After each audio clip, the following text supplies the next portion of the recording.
तो मेरी जो एंट्री हुई बिजनेस के अंदर वो हुई लेबर क्लास में।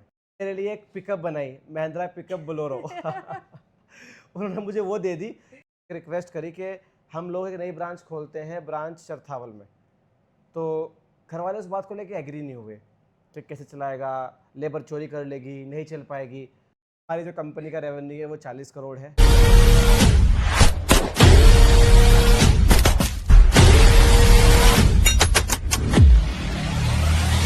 Hello guys, welcome back to our new vlog. तो गाइज आज हम बात करेंगे। हमने इतने टाइम में सबसे ज़्यादा एक ही क्वेश्चन सुना है कि हम दोनों बहन भाई इतनी कम एज में इस बिज़नेस में कैसे आ गए, कैसे हमारे बिज़नेस की स्टार्टिंग हुई। तो ये आज हमें बताएंगे सादिक। बेसिकली क्या है ना, मैं 10th में था। तो 10th में 2 बार फेल होने के कारण तो मेरा जो था मन वो बिज़नेस की तरफ ही था। तो 2020 में मेरी बिज़नेस में एंट्री होती है और उसके बाद घर वाले इसको एक्सेप्ट नहीं कर रहे थे। वो बोल रहे थे कि नहीं, पहले पढ़ाई पूरी करो, ग्रेजुएशन करो, उसके बाद ही बिज़नेस में आने देंगे। तो लेकिन मेरे मन में पढ़ाई को लेके मतलब मैं माइंड में था ही नहीं पढ़ाई का। माइंड में जो बिज़नेस सेट था कि बिज़नेस ही करना है, उसके अलावा कुछ नहीं करना है। तो घर वाले माने नहीं इस बात को, लेकिन जब मैं जिद पे अड़ा रहा तो ये लोग मान गए। तो मेरी जो एंट्री हुई बिज़नेस के अंदर वो हुई लेबर क्लास में। यानी कि जब मेरी एंट्री बिज़नेस में हुई तो लोडिंग के ही सेगमेंट में हुई थी मेरी फर्स्ट टाइम पे। और मैं ये बताना चाहती हूँ कि सादिक ने जो 10th, ऐसा नहीं कि सादिक 10th फेल है, सादिक ने 3 बार में 10th पास की है। 2 बार ये फेल हुआ था, लेकिन तीसरी बार घर वालों ने जब इसका पीछा नहीं छोड़ा तो थर्ड टाइम ये पास हो गया फाइनली। हाँ, फिर उसके बाद मैंने काम स्टार्ट किया, माल अनलोड करना, लोड करना। फिर उसके बाद जब घर वालों को लगा कि ये तो अब भी नहीं मान रहा है, उन्होंने मेरे लिए एक पिकअप बनाई, महिंद्रा पिकअप बोलेरो। उन्होंने मुझे वो दे दी। तो उन्होंने क्या करा, घर वालों ने पार्टी को ना भाड़ा फ्री कर दिया। उनको लगा कि ये काम करने से इसको शर्म आएगी बहुत ज़्यादा और ये काम कर नहीं पाएगा। तो बिल्कुल, मुझे क्योंकि सादिक का काम ये ऐसा था कि सादिक को घर घर जाके माल अनलोड कराना था, लोगों को फेस करना था। वो बहुत ही मतलब बुराई कुछ नहीं, लेकिन बहुत ही ज़्यादा इसको डाउन स्तर से काम स्टार्ट कराया ताकि इसको इतने बेइज्जती फील करा दे कि ये वापस से पढ़ाई पे आ जाए। क्या मजदूरी में इतनी मेहनत लगती है क्या? तो फिर पिकअप बना दी, पार्टी के ऑर्डर लगाना शुरू कर दिए। मुझे पार्टी के घर माल उतारने के लिए मैं खुद से पिकअप चला के लेके जाता था, वहाँ माल अनलोड करके फिर वापस आना होता था। तो मतलब मैंने काफ़ी ग्राउंड लेवल से काम किया है। फिर उसके बाद जब घर वालों को लगा कि ये तो काम को लेके बहुत सीरियस है, तो हमारी सेल्स भी कहीं ना कहीं बढ़ने लगी थी उसके बाद।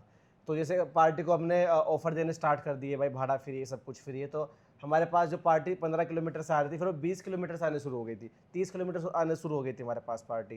फिर जब घर वालों को लगा कि एक बिज़नेस में अच्छा काम कर रहा है, प्रोग्रेस भी आ रही है, सेल भी आ रही है, तो फिर मैंने घर वालों से एक रिक्वेस्ट करी कि हम लोग एक नई ब्रांच खोलते हैं, ब्रांच चरथावल में। तो घर वाले उस बात को लेके एग्री नहीं हुए कि कैसे चलाएगा, लेबर चोरी कर लेगी, नहीं चल पाएगी। लेकिन मैं थोड़ा-सा, मुझे पता था इस बारे में, क्योंकि मैं बॉम्बे रहा हूँ 2019 से 2020 तक। तो मैंने ना वहाँ पे एक चीज़ देखी, वहाँ पे डी-मार्ट है। डी-मार्ट एक बहुत बड़ी रिटेल चेन है अपने हाँ। आप में। तो उनके मैं सोचता था कि यार इनके पास तो कम से कम 20-30 हज़ार आइटम है, तो इन लोगों के यहाँ पे चोरी क्यों नहीं होती? हमारे यहाँ तो मात्र टीएमटी बार सरिया ही ओनली। करेक्ट। तो कहीं न कहीं फिर मुझे पता चला कि ईआरपी कुछ चीज़ होती है, सॉफ्टवेयर होता है, ईआरपी लगता है, पूरा आपका बिज़नेस मैनेजमेंट करता है। तो घर वालों को मैंने मना लिया। तो हमने 2022 में ब्रांच खोली चरथावल। फिर उसके 1 साल मैंने ब्रांच रन करी। फिर उसके बाद जब मुझे लगा कि काम का प्रेशर बहुत ज़्यादा है और मैं अकेला पड़ रहा था, डेली 4 साल अप डाउन करना, फिर होती है नुमा की एंट्री। 2023 में नुमा की एंट्री होती है। फिर हम लोगों ने स्ट्रैटेजी बनाना शुरू करा। फिर हम लोगों की फिर आहिस्ता-आहिस्ता प्रोग्रेस होती रही। फिर हमने second branch I think Budhana में खोली। बुढ़ाना में। फिर करेक्ट। थर्ड ब्रांच हमने चरथावल में तो हो ही गई थी, शाहपुर में खोली, फिर खतौली, फिर देवबंद, फिर थाना भवन। आज हमारी 6-7 ब्रांच रनिंग में है और काफ़ी अच्छे स्केल हम लोग काम कर रहे हैं और आने वाले हमारे काफ़ी ब्रांच और अपकमिंग में भी है। अच्छा, तुम ये बताओ, ये वाला बताओ थोड़ा कि हमने पहली ब्रांच चरथावल ही क्यों खोली थी? वो थोड़ा बताओ, उसके लिए क्या स्ट्रेटेजी लगाई थी? चरथावल में बेसिकली क्या इसलिए खोली थी, एक तो क्या है ना, थोड़ा-सा बिरादरी का भी मामला था वहाँ पे कि त्यागी बहुत ज़्यादा रहते हैं। तो कहीं न कहीं एक सपोर्ट मिलेगा कि भाई बिरादरी की दुकान खुली है। हालाँकि उसका सपोर्ट मिला भी है, क्योंकि क्या है ना, वहाँ बहुत पे ज़्यादा। रिश्तेदारी हमारी बहुत ज़्यादा है। तो सबसे मेन कारण तो है रिश्तेदारी का। वहाँ कुटेसरा गाँव पड़ता है, चरथावल, निर्धना, धेड़ू। तो ऑलमोस्ट चरथावल कस्बे में 10 से 12 गाँव ऐसे हैं जिनमें हमारे रिश्तेदारियाँ हैं। तो कहीं न कहीं उससे काफ़ी हमें प्रोग्रेस मिली है। और एक चीज़ और, जब हमने सेकंड ब्रांच अपनी बुढ़ाना में खोली थी तो उस वक्त हुआ ये था कि मैं चरथावल ब्रांच रन कर रही थी और सादिक बुढ़ाना ब्रांच बैठ रहे एग्जैक्टली थे। और मैं हमारी ब्रांच के उद्घाटन में ही नहीं जा पाई थी, क्योंकि एग्जैक्टली मुझे जाके ब्रांच खोलनी थी। जिस दिन उद्घाटन था, मैंने चरथावल ब्रांच काम किया है उस दिन। और तुम्हारी लाइफ का सबसे ज़्यादा खुशी वाला दिन कौन सा था? मेरी लाइफ का सबसे ज़्यादा खुशी दिन वो था जिस दिन मैंने 2022 में चरथाल ब्रांच खोली थी। मतलब वो मेरी अलग खुशी थी कि मुझे लगा था कि अब मैं कुछ कर लूँगा आहिस्ता आहिस्ता। फिर आज तो हमारी 7-8 ब्रांच हो ही गई हैं और हमारे पास इस टाइम 42 एम्प्लॉई जो हमारे पास वर्किंग है। तो बड़ा अच्छा लगता है देख के अब लोगों को कि हम लोग बहुत ही जॉब प्रोवाइड करा रहे हैं लोगों को, और आने वाली हमारी और भी काफ़ी ब्रांचेज़ हैं। वैसे विज़न तो हमारा जो है वो ऑल ओवर इंडिया एक्सपेंड करने का ही है, और Yes, आहिस्ता आहिस्ता pan कर भी India। रहे हैं हम लोग। और अल्हम्दुलिल्लाह से सबसे अच्छी बात ये है कि हमने जितनी भी अभी तक ब्रांचेस अपनी ओपन की है उसमें कोई भी अनसक्सेसफुल नहीं कि भाई हमने ओपन किया किसी लोकेशन पर फिर बंद कर दियो। तो अल्हम्दुलिल्लाह से आप लोगों की दुआओं से अभी तक हमारे सभी ब्रांचेस बहुत अच्छे स्केल पर रन हो रही है। या तो हम ब्रांच पे एरिया में नंबर 1 पे सेल करते हैं, और कभी कोई एरिया ऐसा जहाँ हम नंबर 2 स्टैंड करते हैं, ऐसा कोई एरिया नहीं जहाँ हम नंबर 3 पे आते हो। तो फर्स्ट या सेकंड रैंक ही हम हमेशा कैरी करते हैं किसी भी कस्बे में जहाँ बिल्कुल। हमें। इसका मेन कारण ये भी है, हम लोग जब कोई भी नई ब्रांच डालते हैं तो उस एरिया की बहुत डीप रिसर्च करते हैं। कितने गांव पड़ रहे हैं और वहाँ पे सोर्स ऑफ इनकम क्या है, वहाँ के लोग पैसा कहाँ से कमाते हैं। तो कहीं ना कहीं ये चीज़ हमें थोड़ा सा क्लियर कर देती है कि ब्रांच कितनी कैपेबल रहेगी वहाँ पे चलने के लिए। फिर हम कुछ ये भी करते हैं कि जैसे कि वहाँ पे शोरूम होते हैं कि वहाँ कौन कौन से बाइक के शोरूम है, कौन सी कार का शोरूम है, कौन से क्लोथ का शोरूम है ब्रांड का, है ना। तो इससे भी हमें काफ़ी चीज़ों को मार्केट एनालाइज का कर लेते स्टैंडर्ड हैं। हाँ, एनालाइज कर लेते हैं ये कि पता चल जाता है कि इस बाजार में लोगों के पास पैसा है। करेक्ट। और अभी जो हमारे इस साल ऑलमोस्ट 6 मंथ कंप्लीट हो गए, 7 मंथ स्टार्ट हो गए, तो अभी इस साल जो हमारे और अपकमिंग प्रोजेक्ट्स है, 4 अपकमिंग प्रोजेक्ट्स है। तो सादिक बताओ आपको कौन कौन से हमारे इस साल नए प्रोजेक्ट आ रहे हैं? इस साल जो हमारे नए प्रोजेक्ट आ रहे हैं, एक तो जानसठ में ब्रांच आ रही है, दूसरी मेरठ में खुल रही है हमारी ब्रांच। क्योंकि अभी तक हम लोग ना 3 जिलों में काम कर रहे थे, सहारनपुर, मुजफ्फरनगर, शामली। चौथा हमारा जिला हो जाएगा मेरठ में ये ब्रांच आ रही है। उसके बाद कांधला में ब्रांच आ रही है। तो मोटी मोटी हमारे 3 ब्रांच अभी लाइनअप पे हैं जो कि बहुत जल्दी ओपन होने जाएंगी इस साल में। इस साल के लास्ट तक हम कोशिश करते हैं कि विद इन 4 मंथ हम ये तीनों ब्रांच की अपनी ओपनिंग कर दें। और मैं ना आपको दिखाऊंगा, जब हम लोगों ने 2022 में शुरुआत की थी चथौल ब्रांच की, तो बहुत ही छोटे लेवल पे की थी। उसका मैं हम फोटो ऐड कर देंगे, हम हाँ दोनों बहन भाइयों का जो फोटो था हम वो फोटो भी फोटो है, ऐड करेंगे। और वहाँ की कुछ क्लिप्स भी हैं जब मैं शूट करता था, है ना। तो वो आज कहीं ना कहीं देख के लगता है कि हम लोग हाँ कि ठीक है बाजार में काम कर रहे हैं और खुशी मिलती है। हाँ, और एक चीज़ और हुई थी। इतना तुमने एक चीज़ वो भूल गए, तुम्हें बता देती हूँ। हमारे घर में कार सब कुछ था, लेकिन फिर भी हम दोनों बहन भाइयों को स्कूटी दी गई थी डेली के अप डाउन के लिए। हाँ, तो मतलब घर में मतलब कार वगैरह सब थी, लेकिन नई ब्रांच होने की वजह से, खर्चे कम करने की वजह से, अब जाहिर सी बात है अगर हम लोग कार से वहाँ पे अप डाउन करेंगे तो पर डे का 500 रुपये का एक्सपेंस आना ही आना था हमारा। और नई ब्रांच थी, इतनी सेल आ नहीं पा रही थी, तो हम लोगों ने स्कूटी से अप डाउन किया है। आज तो खैर अल्हम्दुलिल्लाह से पता नहीं कारें कितनी होंगी हमारे पास, हमें इतना भी आइडिया नहीं है। लेकिन इस पूरी जर्नी में जो हमारी बैकबोन रही और जिसने हमें सबसे ज़्यादा सपोर्ट किया है इमोशनली भी, और जो कि बहुत स्ट्रिक्ट भी थी, वो हमारी मदर थी।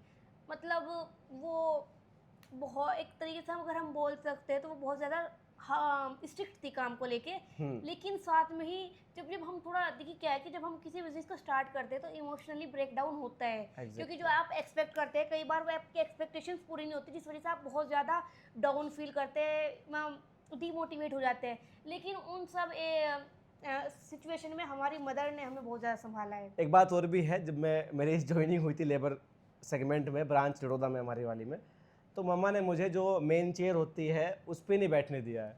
उन्होंने कहा घूमने कि वाली बेटा चेयर। हाँ कि बेटा ये चेयर ना कमानी पड़ती है, ऐसे नहीं मिलती।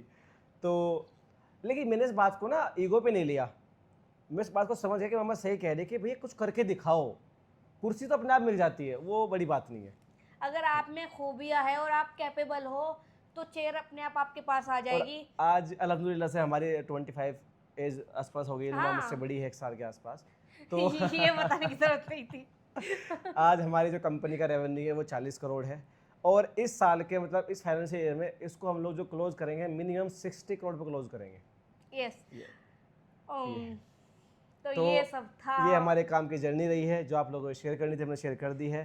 पर तो मेरी as a labour class entry नहीं हुई थी गाइज, मेरी एज अ मुनीम एंट्री हुई थी क्योंकि मैं 12th में थी, मैं क्लास पढ़ रही थी, तो मेरे पास अकाउंट था। तो मैंने मेरे दादा को कन्विंस किया कि मैं अकाउंट देखना स्टार्ट करती हूँ। तो मेरी जो एंट्री हुई थी वो एज अकाउंटेंट हुई थी, छोटा मुनीम, कि मैं अभी पर्चियाँ बनाती थी। अभी हम लोगों का जो काम भी बटा हुआ है, बेसिकली जो नुमा देखती हैं वो देखती हैं पूरी सेल्स एंड मार्केटिंग।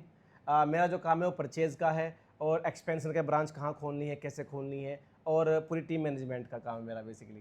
क्या स्ट्रेटजी बननी है, क्या इनोवेशन लेके आना है हम लोगों को। यस, अकाउंट अभी भी मैं ही देखती हूँ। और आज के टाइम में हमारे स्टोर जितने भी हैं, जो सर्विस आपको हमारे स्टोर पे मिलेगी पूरे क्षेत्र में, पूरे कस्बे में कहीं नहीं मिलेगी, क्योंकि हमारे यहाँ डिलीवरी फ्री होती है। इंजीनियर की देखो, हमने ना एक बहुत ही जो सबसे बड़ा पॉइंट हमारा था, आप सब कुछ छोड़ दो, कस्टमर भाड़ा पे कर सकता है यस, है ना, कस्टमर को माल सस्ता मिल सकता है, करेक्ट। तोली पूरी मिल सकती है, ऐसे नहीं है कि हमारे हाँ यहाँ हाँ, मिलती है। बिल्कुल मिल सकती है। लेकिन जो मेन सबसे चीज़ होती है, जो लोकल के मकान मालिक नहीं अफोर्ड कर पाते, वो होती है इंजीनियर की विजिट। क्योंकि अगर कोई भी मकान मालिक इंजीनियर हायर करता है तो उसकी फ़ीस होती है 10 से 15 हज़ार रुपये, तो आदमी कहीं ना कहीं सोचता है यार करें ना करें। लेकिन वो सबसे बड़ी गलती होती है, क्योंकि क्या होता है ना, बहुत से ऐसे काम होते हैं जो मिस्त्री की पकड़ में नहीं आ पाते हैं। हाँ बिल्कुल, क्योंकि देखिए हाँ, अगर वहाँ पे इंजीनियर स्टार्टिंग में चला जाएगा तो कहीं ना कहीं पूरा बेस उसको बता देगा कैसे कैसे काम Yes. स्टार्ट करना है।